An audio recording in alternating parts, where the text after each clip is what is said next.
सिद्रा र भटमासको अचार कहिले खानुपर्छ, ट्राई गर्नुहोस्। यस्तो बवाल हुन्छ, यस्तो बवाल हुन्छ। मैले तेलमा भटमासलाई फ्राई गरेँ, यसरी नै अलिअलि रातो हुने गरेर। अनि सिद्रा चाहिँ मैले धोइ पखाली गरेर राखेको छु। अनि तातो तेलमा सिद्रा पनि हालिदिने। अनि यसरी गोल्डन ब्राउन हुने बेलासम्म फ्राई गर्ने। त्यसपछि यो मरमसलाको धुलो मैले तेलमै राख्दिएँ, त्यही सिद्रा फ्राई गरेको तेल हो।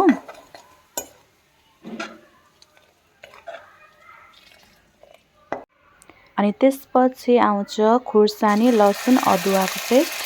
त्यही मसलामा राखिदिने अनि मजाले चलाउने।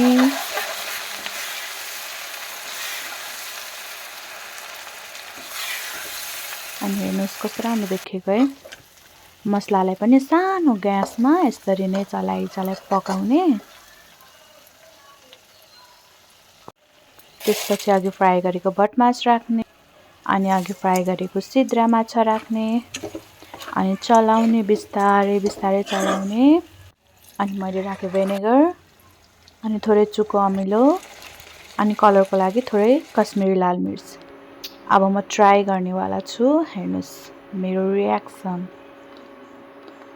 अनि यो अचार चाहिँ डिब्बामा स्टोर गरेर मजाले 2 महिनासम्म खान सक्नुहुन्छ। बबाल।